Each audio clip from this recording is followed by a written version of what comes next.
सुनजनो, आज हम लोग महर्षि संत सेवी परमानंद जी महाराज की 104वीं पावन जयंती पर उपस्थित हैं। जबकि 20 दिसंबर 2023 ईस्वी को जयंती का कार्यक्रम संपन्न हुआ सभी जगह। विशेष रूप से भागलपुर नगर संत सत्संग समिति के द्वारा 23-24 दिसंबर को देवी बाबू धर्मशाला में यह कार्यक्रम किया जा रहा है, मनाया जा रहा है। इन कमेटियों को बहुत बहुत साधुवाद है। महापुरुषों की जयंती आप जब भी मनाते हैं तो उनकी कृपा होती है, आशीर्वाद होता है। आज रविवार के दिन आप लोग इतने तादाद में आए हैं, बड़ी खुशी हो रही है। गुरुदेव के प्रति जो आपकी आस्था है, विश्वास है, जो भक्ति है, उसे मैं नमन करता हूँ। मैं गुरुदेव के कुछ संस्मरणों को सुनाऊंगा, आप लोग सुनने की कृपा करेंगे। श्री सद्गुरु महाराज की जय। दुख दर्द भव के सब मिटे, सद्गुरु चरण नित से। दुख दर्द भव के सब मिटे, सतगुरु चरण नित से। गुरु भक्ति बिन कछु ना बने, मेरी सकल संतन कही। गुरु भक्ति बिन कछु ना। श्री महाराज की जय। परमाराध्य सद्गुरु महाराज गुरुदेव महर्षि संत सेवी परमानंद जी महाराज इस अवसर पर उपस्थित है। सत्संग प्रेमी महान भाव माता में बहनों, मंच पर उपस्थित पूज्य महात्मागण, बड़ी खुशी की बात है। हम लोग अपने घरवार परिवार रोजगार को छोड़ करके गुरु जयंती मनाने के लिए उपस्थित हैं। आज इतनी भीड़ है कि पंडाल पूरा भरा हुआ है। गुरुदेव बड़े अंतर्यामी थे। हमारे जो गिरवर बाबू हैं, उनके भाई हैं अनिल प्रसाद गुप्त। एक बार इनके मन में हुआ, जो जुड़ाव है, मौजा है चढ़ाने का, ये खरीद करके लिए चढ़ाने के लिए गए। गिरवर बाबू अनिल बाबू से बातचीत कर रहे थे। गिरवर बाबू ने कहा, ये जो मौजा है ये गुरुदेव पहनेंगे?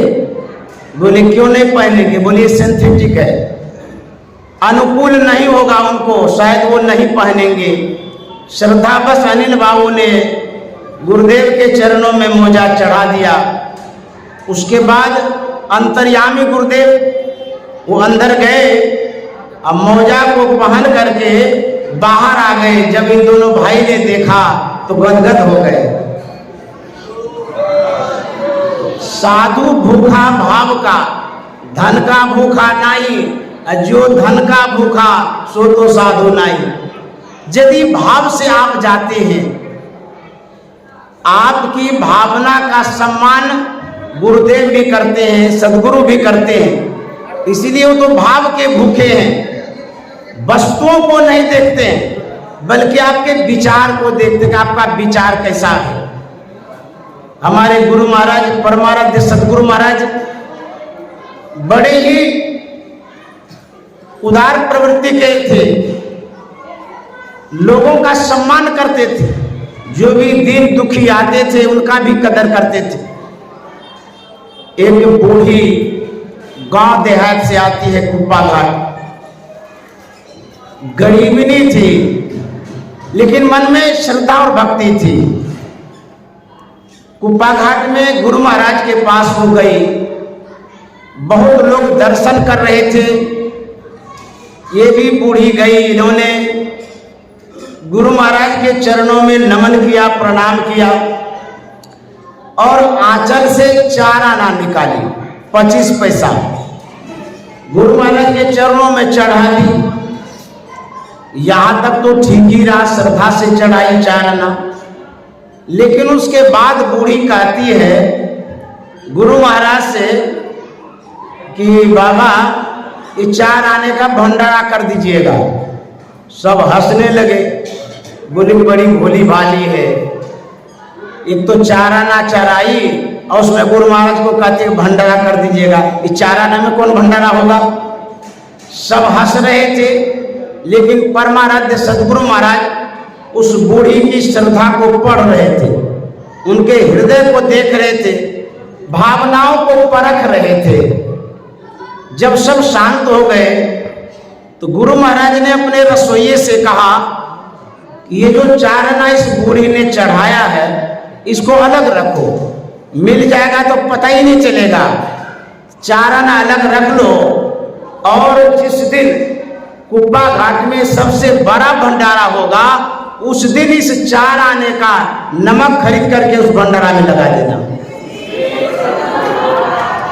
जरा सोचिए, जो भी खाए होंगे, दाल खाए होंगे, सब्जी खाए होंगे, तो दाल सब्जी में नमक मिला होगा ना।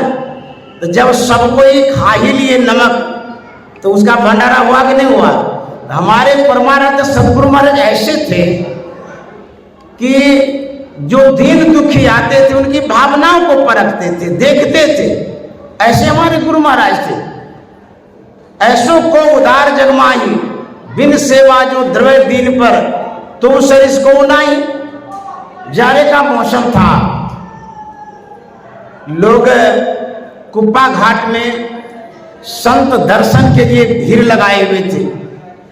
कभी भी गुरु महाराज जब अपने आवास में होते थे, कुप्पा घाट में होते थे, तो दर्शकों की भीड़ लगी रहती थी। चाहे कैसा भी मौसम हो, कोई भी समय हो, दर्शन के लिए भीड़ लगा के रखते थे। एक क्षण का दर्शन मिलता था, उसमें तृप्ति मिलती थी, संतुष्टि मिलती थी, लोगों को बड़ा शांति मिलती थी। गुरु महाराज जाड़े के मौसम में बाहर बरामदे पर बैठे थे, बहुत दर्शक दर्शन कर रहे थे। जाड़ा इतना अधिक हो गया था कि किसी के शरीर में कंपन्नता भी आ रही थी, थरथर भी कर रहे थे। एक धनाढ्य व्यक्ति कम्बल लेकर के आता है, बेश कीमती कम्बल परमाराध्य के चरणों में चढ़ाता है कि ये उपयोग करेंगे। गुरु महाराज कम्बल को ओढ़ेंगे, इस निमित्त वो कम्बल चढ़ाता है। पैक किया हुआ कम्बल था, अधिक कीमत का था, चढ़ा दिया और वो वहीं खड़े हो गए, प्रणाम कर लिए, देखने लगे। परमानंद सदगुरु महाराज की दृष्टि पड़ती है एक दीनहीन पर। एक बूढ़ा था, वह थर थर कांप रहा था। परमाराध्य ने निकटवर्ती सेवकों से कहा, यह जो कम्बल है उस बूढ़े के शरीर पर ओढ़ा दो। खोला गया, बेशकीमती कम्बल उस बूढ़े के शरीर पर दिया। जैसे ही उस बूढ़े ने शरीर पर कम्बल देखा, भाव की आंसुओं में रोने लगा। ऐसी कृपालु संत होते हैं, दयालु संत होते हैं। हम तो कभी भी इतने कीमत के कम्बल को खरीद नहीं सकते हैं, और उनकी जो भेंट थी वो हमें भेंट कर दिए। ऐसे दयालु संत होते। अब होता क्या है, जिसने कम्बल चढ़ाया था उसके मन में जो इच्छाएं थी कि गुरु महाराज कम्बल का उपयोग करेंगे, चढ़ाना सार्थक हो जाएगा, तो गुरु महाराज तो कमल उपयोग किए नहीं, अभी तुरंत दे दिए दूसरे को। तो हमारा चढ़ाना निरर्थक हो गया। मन की जाने सबे गुरु कहाँ छिपावे। गुरु महाराज तो जानते थे मन की बात।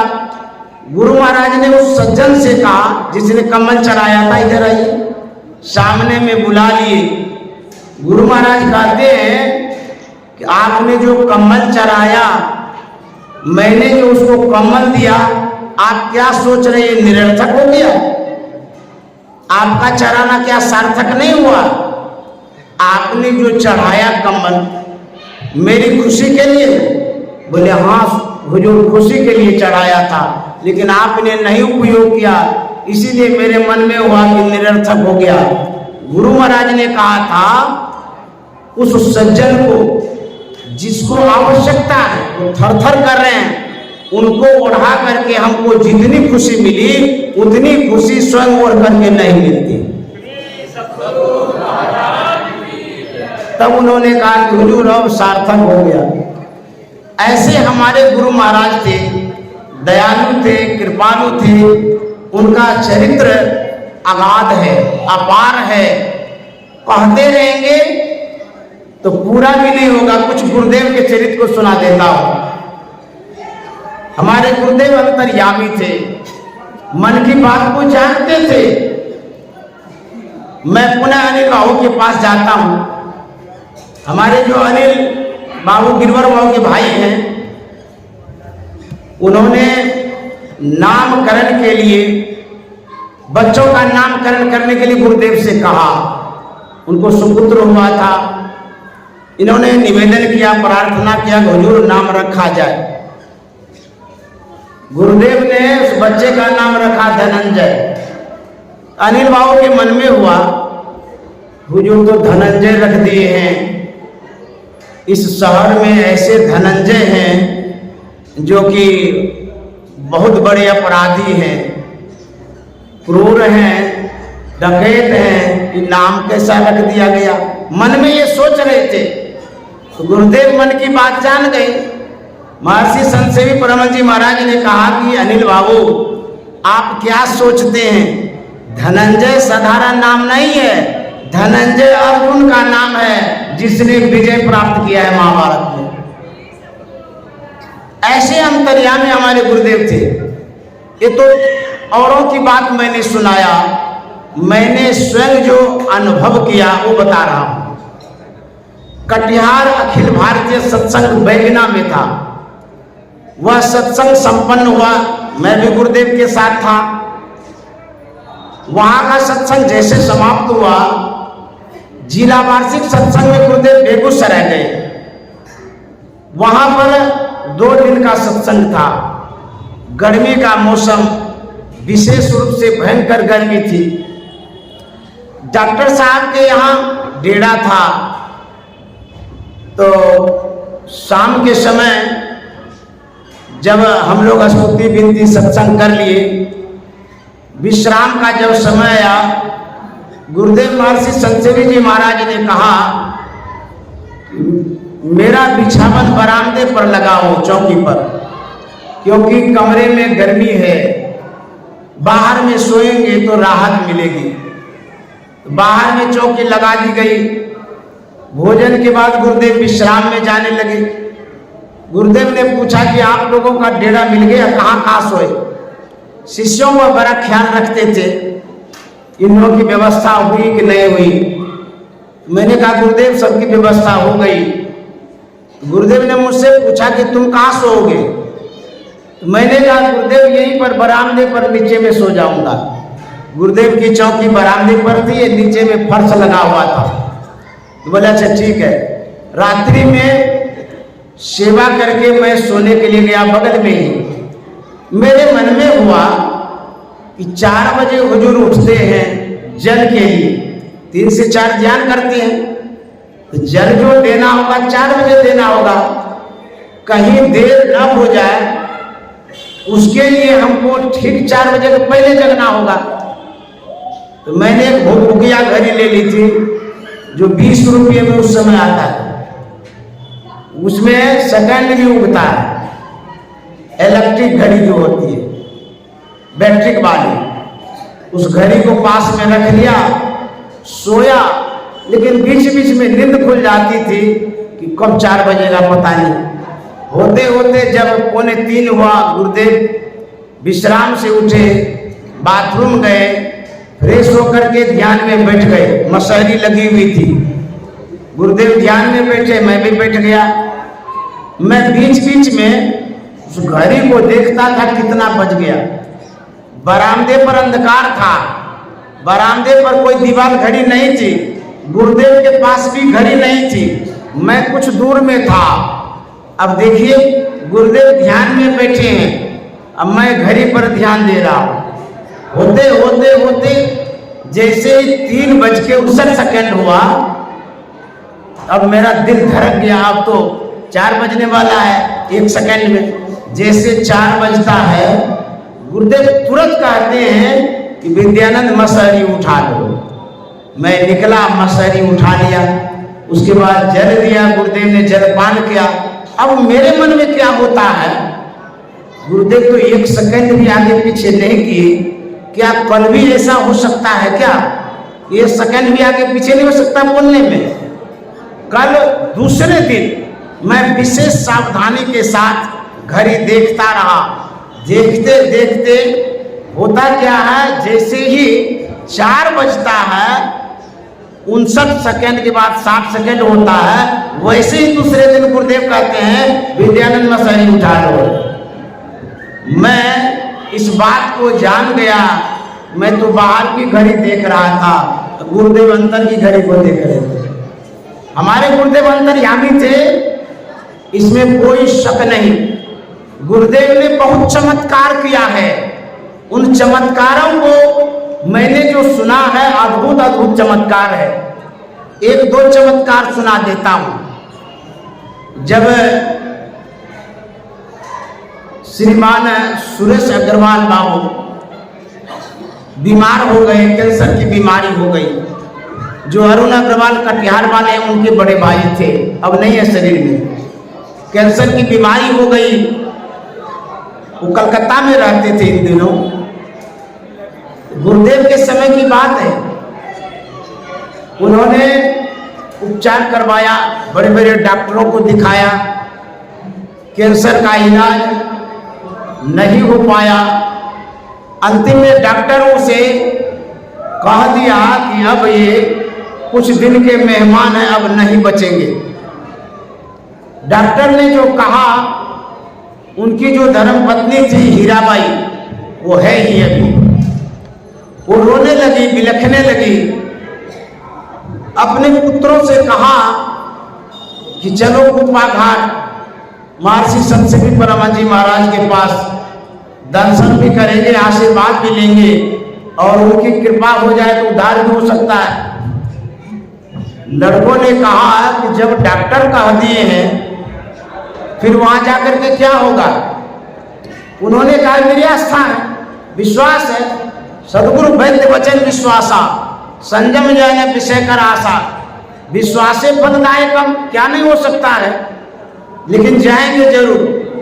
सुरेश अग्रवाल बाबू, उनकी धर्मपत्नी हीराबाई, उनका पुत्र, सबके सब आ गए कुप्पा घाट। गुरुदेव महर्षि संत सेवी परमानंद जी महाराज से मिले और रोने लगे। उन्होंने कहा कि हुजूर, मेरा मांग गुजर गया, मैं विधवा हो जाऊंगी, मैं अनाथ हो जाऊंगी, मेरा सहारा छीन लिया जा रहा है। गुरुदेव ने कहा क्या हो गया? बोले डॉक्टर ने कहा कि जो कैंसर हुआ है इसका इलाज ही नहीं है, अब ये कुछ दिन ही बचेंगे। 3 महीनों तक की उन्होंने बात कही थी, 3 महीने तक रहेंगे, उसके बाद संसार से चले जाएंगे। बिलक बिलक करके रो रही थी। दयालु गुरुदेव कहते रोइए नहीं, आप इतना क्यों घबराते हैं, आप यहाँ रुकिए। गुरुदेव ने कहा कि जो चमरिया भवन है उसमें रह लीजिए, और जब तक मैं जाने नहीं कहूँ तब तक आप यहीं रहिए। जबकि कुप्पा घाट में आप जाएंगे तो 3 दिनों तक रहने का नियम है। गुरुदेव ने कहा कि 3 दिन के बाद व्यवस्थापक आपसे कहेंगे यहाँ से जाने के लिए, लेकिन नहीं जाइएगा, और कुछ भी कहे सब सह लीजिएगा, लेकिन जाइएगा नहीं। और वो रहने लगे। रहते रहते 3 महीनों तक वो रहे। उसके बाद गुरुदेव ने कहा अब तो समय पार हो गया है, अब जाकर के जांच कराइए। कलकत्ता गए, डॉक्टर से जांच कराया गया। जो कैंसर 3rd स्टेज पार कर गया था, वह कैंसर 0 हो गया। ऐसे चमत्कारिक हमारे गुरुदेव थे, ये चमत्कार भी करते थे। मैंने उनके जीवन से जो सीखा है वह मैं बताने जा रहा हूं। गुरुदेव के पास जब मैं रहता था, व्यवहारिक जीवन की शिक्षा भी दिया करते थे। एक बार की बात है, गुरुदेव के पास जो चढ़ावा आता था वह चरणों से उठा करके बक्से में डालता था। जो भी सेवक होते थे, मैं भी था। बक्सा जब भर जाता था, गुरुदेव कहते थे कि जो नोट है उसको अलग कर दो, जो रेंचकी है, खुदरा है, उसको खेतान जी के पास दे आओ दुकान में, वो मोटा करके ले आओ। एक बार की घटना है, मैंने बक्सा को खोला, नोट अलग कर दिया, जो खुला था ढेर हो गया। वो ले जा करके जो साहित्यागार में रहते थे कुब्बा घाट में, खेतान साहब थे, उनका नाम खेतान भी था, बूढ़ा बुजुर्ग था, बड़ा सेवा करता था। उनके जिम्मे सब खुला दे दिया मैंने, और बोल दिया कि आप गिनते रहिए, जब हो जाएगा पूरा होने के बाद हमको नोट दे दीजिएगा। उसके बाद वो अपना गिनते रहा। मैं घूम फिर करके आया, खेतान जी हमें नोट देने लगा। सब तो सही रहा, लेकिन खेतान जी ने कहा कि जो रेचकी था 99 रुपया का रेचकी लास्ट में हुआ, ऐसा करिए 100 रुपया का नोट ले लीजिए। मैंने ले लिया और गया गुरुदेव के पास। उनके कहे अनुसार स्थान पर रुपया रखा। उस दिन गुरुदेव पूछते हैं कि लेना देना सब बराबर हो गया? मैंने कहा हाँ हुजूर, सब हो गया, जितना दिए थे उतना वो दे दिए। फिर गुरुदेव कहते हैं कोई बाकी की तो नहीं रहा? मेरे मन में हुआ ऐसा तो पूछते नहीं थे, और दोबारा कहते हैं बाकी रहा कि नहीं। मेरे मन में हुआ 1 रुपये का तो गड़बड़ हुआ है, क्योंकि 99 रुपया का रेचकी था, 100 रुपया का नोट दिया वो। तो मैंने कहा गुरुदेव 99 रुपया हुआ था, लेकिन खेतान जी 100 रुपया हमको नोट करके दिए हैं। बोले तब 1 रुपया बाकी है ना, जा करके दे दो। मैंने कहा हुजूर अभी तो बक्सा खोल करके ले गया हूँ, 100 रेचकी उसको दिया हूँ, तो बक्सा में तो है नहीं। बोले नहीं नहीं, खोल करके देखो। हम तो खोल के ले गए थे, सब झाड़ फूक करके ही ले गए थे, तो उसमें कहाँ से होगा? मैंने कहा जो बाद में दे दूंगा, अभी तो नहीं है। बोले नहीं नहीं, अभी जा करके खोलो और देकर आओ। आज्ञा पा करके मैं गया खोलने के लिए। जैसे ही बक्सा खोलता हूँ, उसमें 1 रुपया का रेचकी था। 1 रुपया निकाला। उसके बाद खेतान जी के पास गया। मैंने कहा कि आप 99 का फेरा लगा दिए। बोले क्या हुआ? बोले क्या हुआ, आप 100 का नोट दे दिए। हुजूर बोले 1 रुपया जा करके पहुंचा दो, बाकी की नहीं रखना है। तो हम वहां से पहुंचा करके आ गए। गुरुदेव ने कहा कि सुनो जी, 1 रुपया जो बाकी था, यदि वह बकाया रह जाता तो मुझे पुनः जन्म लेना पड़ता उस बकाया को चुकता करने के लिए। इसीलिए मैंने 1 रुपया उसको दिलवा दिया। और गुरुदेव कहते थे किसी का लेना देना बाकी मत रखो, जो भी लेना देना हो उसको पूरा कर दो। यह गुरुदेव की सीख थी। और गुरुदेव ने कहा था कि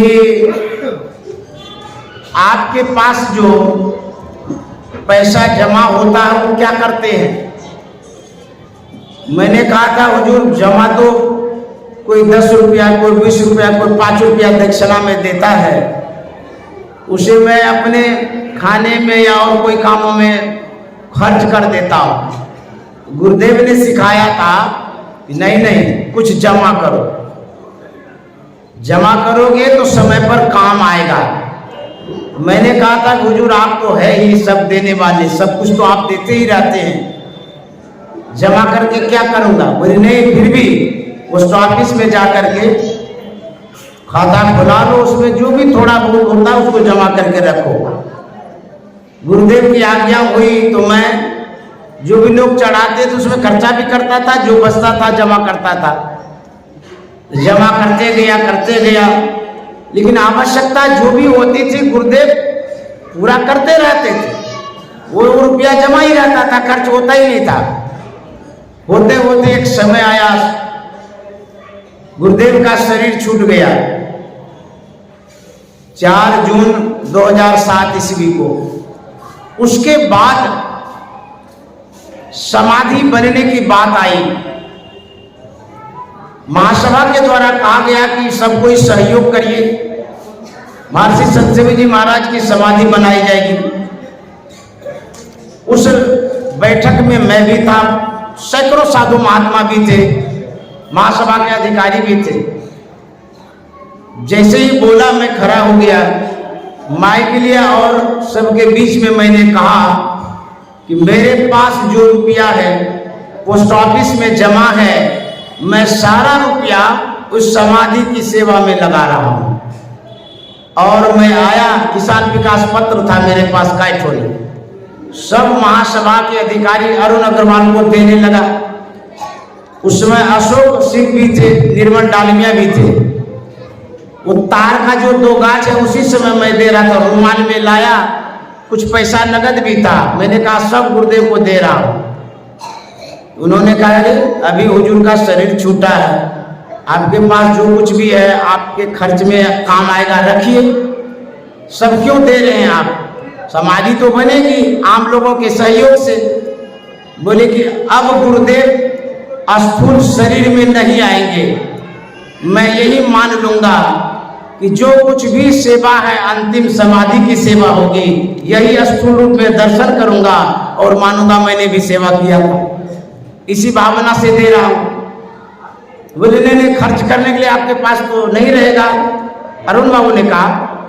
तो मैंने कहा कि अरुण बाबू, जिस दिन हम कुप्पा घाट आए थे, घर से कुछ लेके नहीं आए थे, उसमें पॉकेट खाली था, एक भी पैसा नहीं था, जो आना जाना भाड़ा हुआ उतना ही था।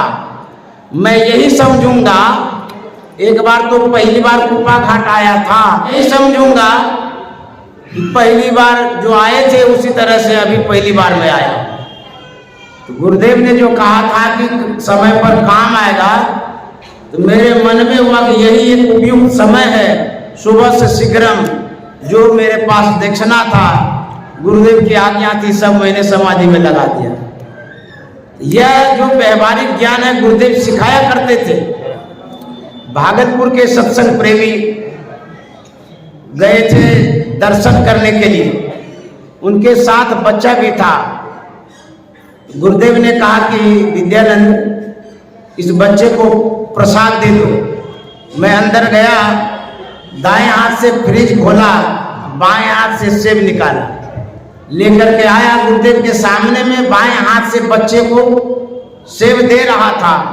गुरुदेव डांट दिए, बिगड़ गए, बोले अरे बाएं हाथ से सेब देता है, ये ठीक नहीं है, बच्चा तो नासमझ है, तू तो समझदार है, तुम क्यों बाएं हाथ से दिए? फिर मैं लिया, फिर दाएं हाथ से दिया। यह व्यवहारिक ज्ञान गुरुदेव देते थे। एक बार दोपहर के समय गुरुदेव विश्राम से उठे थे, 1 से 2 विश्राम करते थे, उसके बाद जल लेते थे। मैं गिलास में जल लेकर के आया, गुरुदेव के हाथ में जल पकड़ाया। गुरुदेव जल पी रहे थे तो चादर जो बिखरी हुई थी बेड पर, मैं उसे समेटने लगा। अब गुरुदेव देख रहे थे तो समेटने कैसे लगा, जैसे तैसे समेटने लगा। तो समेट करके चादर चपोत करके रख दिए। जब जल पिया हुआ हो गया तब गुरुदेव मेरे ऊपर बिगड़ गए। बोले अरे तू तो कहता है कि बीए पढ़े हैं, आर्ट का छात्र है, कला का छात्र है, तुम्हारे पास तो कोई कला नहीं, चादर भी समेटने तुमको नहीं आता है, ऐसे समेटा जाता है। गुरुदेव से फिर चादर को खोल दिए। उसके बाद जिधर से फोल्डिंग करते हैं आयरन देने के बाद वो जो चिन्ह हो जाता है, वैसे मोड़ मोड़ करके बताए कि ऐसे मोड़ा जाता है कपड़े को। तो गुरुदेव ने कहा कि कपड़ा का इज्जत तुम दोगे तो तुम्हारा इज्जत कपड़ा बढ़ाएगा, तो सहेज के रखो, सावधानी से रखो, ठीक से रखो। जब गुरुदेव सर्वधर्म समन्वय की संरचना कर रहे थे, उस समय पांडुलिपि तैयार हो रही थी, गुरुदेव लिख रहे थे। वह कागज था, कैसा कागज, आप लोग जो शादी विवाह में कार्ड भेजते थे, कार्ड में एक भाग सादा रहता था। उस कार्ड को, सादे भाग वाले कार्ड को निकाल करके गुरुदेव जमा कर लेते थे और उसी में उस समय सर्वधर्म समन्वय की रचना कर रहे थे, लिख रहे थे। और गुरुदेव ने कहा कि विद्यानंद, इसका ये जो लिखा गया है इसको फेर करके लाओ।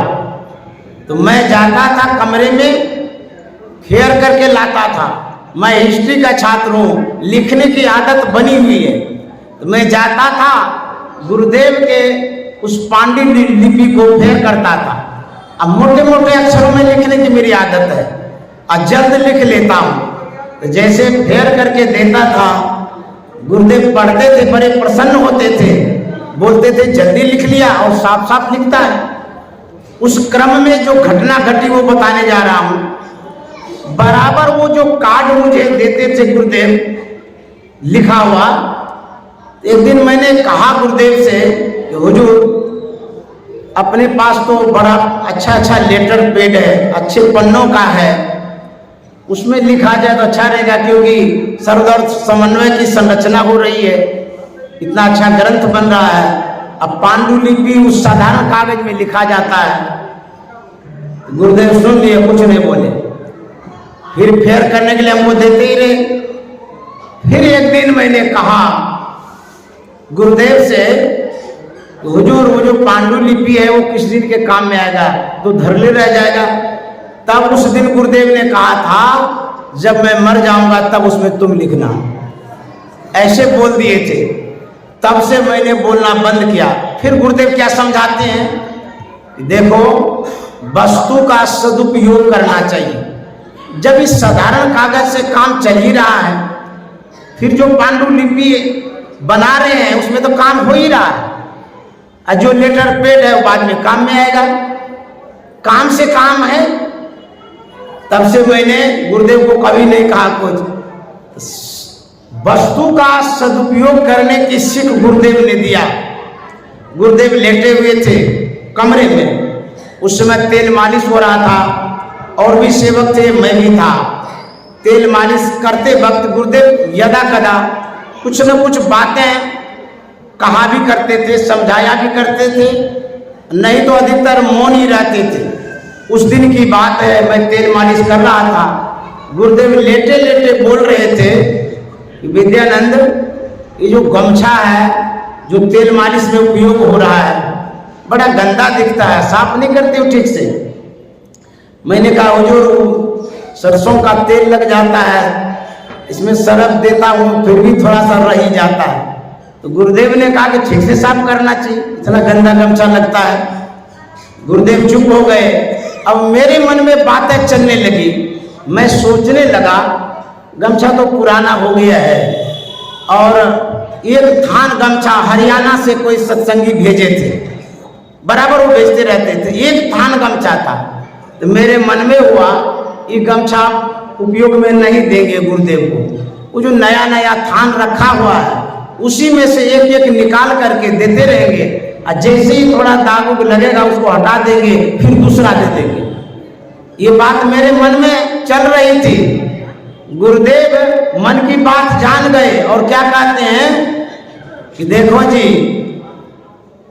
मेरे बाप दादे की जागीर अब नहीं है। जिस समय उनकी जागीरी थी, उनकी जो चलती थी, वो अब नहीं है। जीवन में बदलाव आता है। जो सामान है उसका दुरुपयोग नहीं करना चाहिए। जिसका उपयोग करते हैं उसी को सही ढंग से उपयोग में लाना चाहिए। मन की बात जान करके मैं चुपचाप हो गया। ऐसे अंतर्यामी हमारे गुरुदेव थे, मन की बात को जानते थे। हमारे गुरुदेव बहुतों के जीवन में लाभ पहुंचाए हैं। बहुतों को संतान की प्राप्ति हुई है उनके आशीर्वाद से।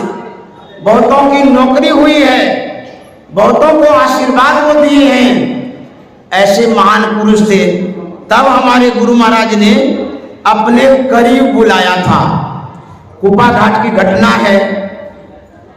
गुरुदेव टहलने के लिए जा रहे थे, मैं भी जा रहा था। और भी लोग होते थे टहलने में, जैसे गिरवर बाबू, भागलपुर वाले सब भी होते थे, बराबर जाते थे टहलने के लिए। जो पुराना गौशाला है उस गेट से आगे बढ़ गए थे। गुरुदेव आगे थे, हम लोग पीछे पीछे थे। वहां एक कुत्ता आया और जैसे हम लोग दंडवत करते हैं वैसे ही कुत्ता दोनों आगे का पैर करके ऐसे झुक गया। अब गुरुदेव खड़े हो गए। उसके बाद वो कुत्ता भूंकता है। जब भूंका तो गुरुदेव कहते हैं, जानते हैं कुत्ता क्या बोल रहा है? हम लोग कहेंगे हुजूर हम लोग क्या जानेंगे, इसकी भाषा को हम कैसे पहचानेंगे? तो बोले कुत्ता शिकायत कर रहा है। तो कहा गया हुजूर क्या शिकायत कर रहा है? बोले कुत्ता को सही से खाना नहीं मिल रहा है, वही शिकायतें कर रहा है।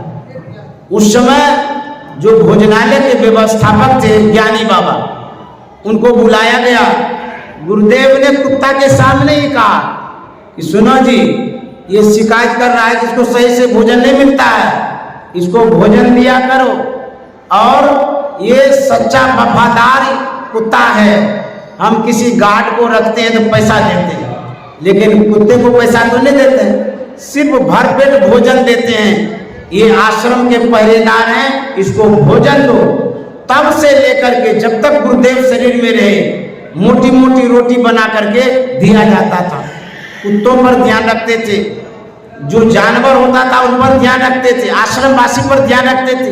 किसी का कपड़ा फट जाता था तो कहते थे इसको कपड़ा दो। कोई आवश्यकता होती थी तो गुरुदेव पूर्ति करते थे। मैंने देखा है एक आश्रमवासी बीमार हो गए, बुखार हो गया था। रात के समय पूरी गर्मी थी, उस समय अपने कमरे से निकल करके उस छोटी सी कोठरी में गुरुदेव गए थे। उन सेवकों से, आश्रमवासी से हालचाल लिया था और कहा था अच्छे से भोजन पानी करो, और कम से कम 5-10 मिनट वहां रुके थे। इतना स्नेह देते थे, प्यार देते थे हमारे गुरुदेव। ऐसे महान थे हमारे गुरुदेव। एक बार जाड़े के मौसम में मैं गुरु निवास में था। गुरुदेव टहल रहे थे गुरु निवास के अंदर में, पटिया बिछा देता था, भोजन के बाद टहलते थे। टहल रहे थे, मैं बाहर में इसलिए खड़ा था कि कोई आदमी अंदर न चला जाए, चादर ओढ़ करके था। टहलते टहलते गुरुदेव हमें बुलाते हैं, किधर आओ। मैं करीब गया। गुरुदेव ने पूछा क्या तुम्हारे पास स्वेटर नहीं है, सिर्फ चादर ओढ़ा है? तो मैं चुप हो गया, कुछ भी नहीं बोला। सही में स्वेटर नहीं था। तो गुरुदेव गए कमरे में, अपना स्वेटर जो प्रयोग में किए थे वो लाए और हमको कहते हैं ये स्वेटर पहनो, ठंडी लग जाएगी तो दिक्कत हो जाएगा ना। नहीं होता है तो बोलना चाहिए। यह प्रेम, यह प्यार, यह स्नेह, मातृत्व स्नेह, माता वाला स्नेह, पिता वाला स्नेह, गुरु वाला स्नेह। हम लोग तो सब कुछ छोड़ करके उनके शरण में थे, वही तो हमारे सब कुछ थे। इसीलिए वो हमारे ऊपर ध्यान देते थे, ख्याल रखते थे। ऐसे गुरुदेव थे हमारे महर्षि संत सेवी जी महाराज। उनकी घटनाएं, उनका संस्मरण बहुत है, समया भाव है। और महात्माओं को भी हम लोग सम्मान करेंगे, क्योंकि उन्हें भी आमंत्रित किया गया है। उनसे भी हम लोग सुनेंगे जो मेरे पास सेवा था, समय था, जो मैंने आप लोगों के सामने रखा।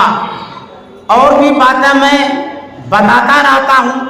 यदि आप सुनना चाहेंगे तो मेरा एक चैनल है विद्यानंद बाबा बेस्ट चैनल, उस पर यदि जाएंगे तो आप गुरुदेव के विषय में भरपूर सुनेंगे। उसमें मैंने कहा है। आज इतना ही सेवा मैंने किया।